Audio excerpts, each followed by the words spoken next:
ഇപ്പോൾ മലയാള സിനിമാ ലോകത്തെ ചൂടുപിടിച്ച ചർച്ചയാണ് കാവ്യ മാധവൻ ദിലീപ് വിവാഹം. വിഷയത്തിൽ ഏറെ പേരും പിന്തുണയ്ക്കുന്നത് മഞ്ജു വാര്യരെയാണ്. ശരി തെറ്റുകൾ ആരുടെ ഭാഗത്താണെന്ന് മഞ്ജുവിനും ദിലീപിനും കാവ്യയ്ക്കും മാത്രം അറിയാവുന്ന കാര്യങ്ങളാണ്. എന്നാൽ പാപ്പരാസികൾ തേടിപ്പിടിക്കുന്ന മറ്റു ചില കാര്യങ്ങളുണ്ട്. മഞ്ജു വാര്യർ ദിലീപ് കാവ്യ മാധവൻ വിവാഹത്തിലെ ചില കൗതുകകരമായ സാമ്യതകളുണ്ട്. കാവ്യയുടെയും മഞ്ജുവിന്റെയും ആദ്യ നായകൻ ദിലീപാണെന്ന ബന്ധവുമുണ്ട്. മഞ്ജുവും ദിലീപും ഒന്നിച്ച സല്ലാപവും ദിലീപും കാവ്യയും ഒന്നിച്ച ചന്ദ്രനുദിക്കുന്ന ദിക്കിൽ എന്ന ചിത്രവും മികച്ച വിജയം നേടുകയും ചെയ്തു. കാവ്യയും ദിലീപും തകർത്തഭിനയിച്ച ഗംഭീര വിജയമായ ചിത്രമാണ് മീശ മാധവൻ. മാധവൻ എന്ന കഥാപാത്രത്തെയാണ് ചിത്രത്തിൽ ദിലീപ് അവതരിപ്പിച്ചത്. ദിലീപിന്റെ ആദ്യ ഭാര്യ മഞ്ജുവിന്റെയും ഇപ്പോഴത്തെ ഭാര്യ കാവ്യയുടെയും അച്ഛന്റെ പേര് മാധവൻ എന്നാണ്. കാവ്യ മാധവന് 32ഉം മഞ്ജു വാര്യർക്ക് 38 വയസ്സാണ് ഇപ്പോൾ പ്രായം. ഇരുവരും ജനിച്ചത് സെപ്റ്റംബർ മാസത്തിലാണ്. സെപ്റ്റംബർ 10 ജനിച്ച മഞ്ജു വാര്യരും സെപ്റ്റംബർ 19 ജനിച്ച കാവ്യയും കന്നി രാശിക്കാരാണ്. കാവ്യ മാധവന്റെയും മഞ്ജു വാര്യരുടെയും പേരിലുമുണ്ട് ചില സാമ്യതകൾ. മഞ്ജു എന്നും കാവ്യ എന്നും ഇംഗ്ലീഷിൽ എഴുതിയാൽ 5 അക്ഷരങ്ങളാണ് ഉള്ളത്. സ്കൂൾ പഠനകാലത്ത് മഞ്ജു വാര്യരും കാവ്യ മാധവനും കലാതിലക പട്ടം അണിഞ്ഞിട്ടുണ്ട്. രണ്ടുപേരും നൃത്തരംഗത്ത് തങ്ങളുടെ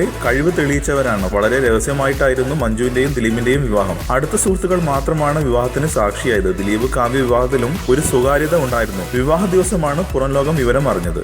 കൂടുതൽ സിനിമാ വാർത്തകൾക്കും വിശേഷങ്ങൾക്കും ഇപ്പോൾ തന്നെ സബ്സ്ക്രൈബ് ചെയ്യൂ മലയാളം ക്രിയേഷൻസ്.